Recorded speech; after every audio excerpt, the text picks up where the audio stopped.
Wir blicken auf eine Geschichte.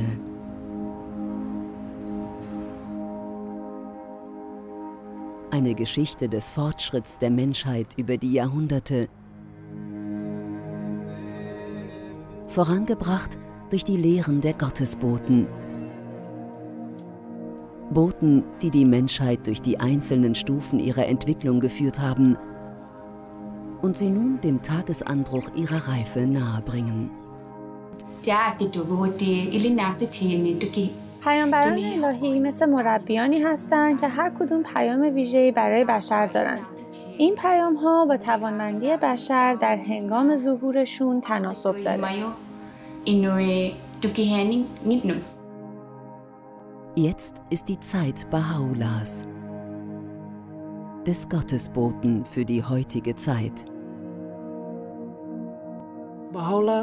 هدف حضرت بهاءالله ایجاد وحدت بین انسان هاست، اتحاد میان نژادها، طبقات و کلاً همه انسان ها فارغ از هر نوع پیشینه‌ای. Die Lehren Baha'u'llahs inspirieren Millionen von Menschen, verwandeln Nachbarschaften, Dörfer und Städte in jedem Land der Erde. حضرت بهاءالله ظهور کردند تا خصوصیات و رفتار بشر را به کلی تغییر بدن و تحولی درونی و بیرونی در شرایط جهان به وجود بیارند. Baha'u'llahs Lehren sind breit angelegt und von grundlegender Natur. Ihr Hauptmerkmal ist die Einheit der Menschheit mit all ihren Auswirkungen für die Wandlung der grundlegenden Beziehungen, die Völker und Nationen verbinden. Diese Einheit hilft ihnen dabei, jegliche Art von Vorurteilen zu überwinden, die Gleichberechtigung von Frauen und Männern voranzubringen, die Unterdrückten aufzurichten und wirtschaftliche Gerechtigkeit zu fördern. Die Lehren Baha'u'llahs beenden Trennung und Fremdheit.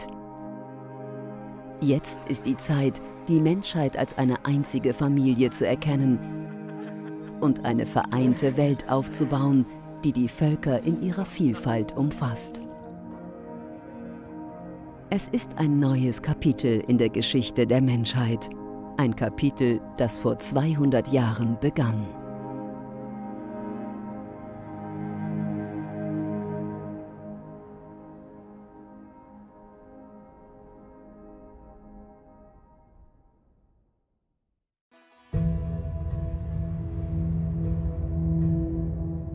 Persien, 1817.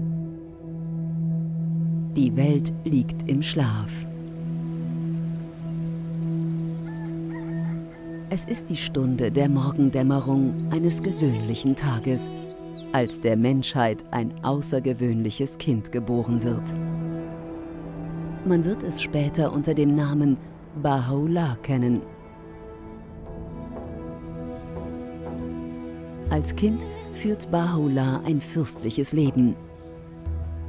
Sein Vater ist ein hochrangiger Minister und seine Ahnenreihe geht auf die größten Dynastien Persiens zurück. حضرت بهاءالله کودکی فوق‌العاده بودند و از نظر هوش بسیار با استعداد. نوع رفتار و شیوه اخلاق ایشون همه رو متحیر می‌کرد. بزرگسالان در مورد ایشون از همدیگه می‌پرسیدند چطور امکان داره که این کودک رفتاری بهتر و درکی بالاتر از ما داشته باشه؟ جوابهایی که ایشون به سوالها میدادند خیلی عمیق بود. مردم وقتی میفهمیدند که حضرت بهاءالله هیچ وقت به مدرسه نرفتن متعجب میشدند. درک معنوی و هوش ایشون از هر کس دیگه‌ای بیشتر بود. Als Baha'u'llah zu einem jungen Mann heranwächst, kehrt er einem Leben in Ruhm und Luxus den Rücken und hilft stattdessen Armen und Unterdrückten.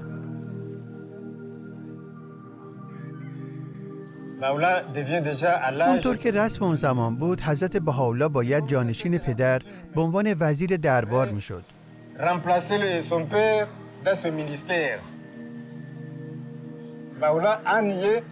اما ایشون وقتی 22 سالشون بود این مقام رو نپذیرفتن و ترجیح دادن یک شهروند عادی باقی بمونن. هر روز مشغول کمک به نیازمندا بودن. از صبح تا شب افرادی برای ملاقاتشون می آمدن. برای همین بود که به عنوان پدر فقرا مشهور شدن. ایشون به همه عشق می‌ورزیدند و زندگیشون رو وقف دیگران می‌کردند. از خودگذشتگی برای دیگران کار آسونی نیست. کسی که خودش رو فدای دیگران می‌کنه شخصیت خاصی داره و توانمندی بسیار بالایی برای عشق داره. Baha'u'llahs Hingabe, Menschen in Not zu dienen, steht in starkem Gegensatz zur Haltung der Adligen seiner Zeit. Später im Leben verdeutlicht er die Vergänglichkeit der materiellen Welt mit all ihren Reichtümern anhand einer Geschichte aus seiner Kindheit. Er beschreibt, wie er als kleiner Junge während der Hochzeitsfeier seines älteren Bruders einem aufwendigen Puppentheater zusah. عروسک‌های کوچولوی نمایش در تب و تابن. یکی از این شخصیت‌های عروسکی اعلام می‌کنه اعلیحضرت تشریف فرما میشن، جایگاه رو آماده کنید. بالاخره یک شخصیت عروسکی با ظاهری با شکوه و شاهانه مغرور با یک تاج درخشان وارد میشه.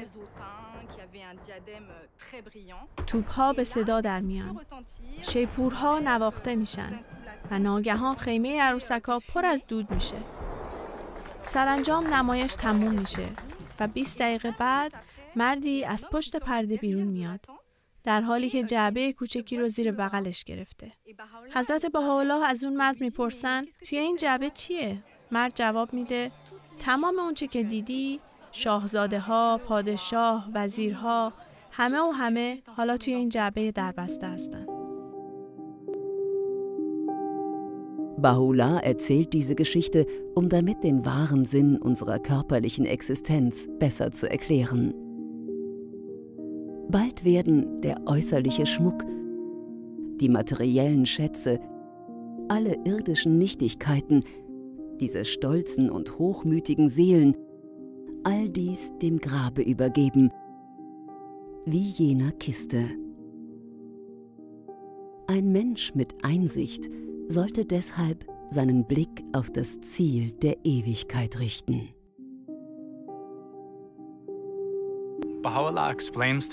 حضرت بهاءالله با نقل این داستان حقیقت این زندگی فانی و ناپایداری اون رو توصیف می‌کنند. ماهیت انسان واقعا اینه که ما یک وجود مادی داریم که در این جهان زندگی می‌کنه و بعد هم از بین میره. اما همینطور روحی داریم که الهی و جاودان است و بعد از مرگ جسممون باقی میمونه.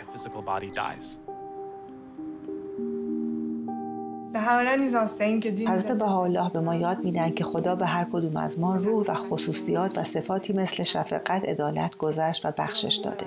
خدا ما رو در حقیقت موجوداتی شریف خلق کرده و هر کدوم از ما توانمندی انعکاس این صفات الهی رو داریم. حضرت بهاءالله بیانی دارند با این مضمون: تو را متعالی آفریدم، تو نفس خودت را پست قرار دادی، پس به سوی آنچه برای آن آفریده شدی اوج گیر. انسان برای مشارکت در بهبود اجتماع خلق شده، برای پیشبرد تمدن خلق شده و یکی از راه‌هایی که میتونه به این هدف دست پیدا کنه دونستن اینه که روح شریفی داره و یه موجود بی‌نظیر و شریفه. وقتی میدونیم که این روح ماست که شبیه خصائل خداوند آفریده شده، هر بار که کسی رو میبینیم رنگ پوست یا جنسیتش مهمترین چیزی نیست که به چشمون میاد، بلکه روح اونه که مهمه. ما از طریق روحمون همدیگر رو درک میکنیم و میفهمیم که یکی هستیم.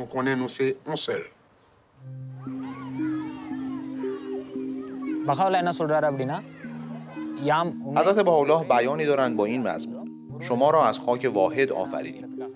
پس ما نباید خودمون رو برتر از دیگران ببینیم. اگر هر فردی، چه زن چه مرد، این مفهوم رو درک کنه، مردم دنیا با هم متحد میشن و به برابری بین زنان و مردان دست پیدا میکنن.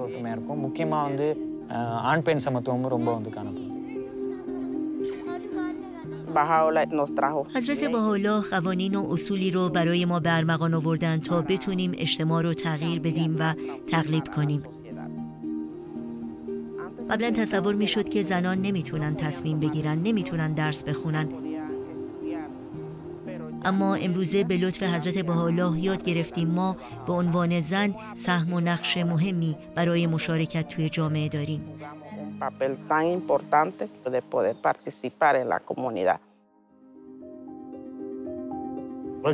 زن و مرد مثل دو بال یک پرنده‌اند، یعنی بشریت بدون هر دو بال این پرنده نمیتونه پیشرفت کنه.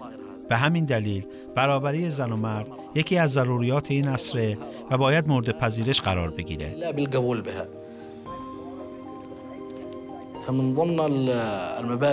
حضرت بهاءالله اصولی برای ایجاد وحدت بین بشریت آوردند.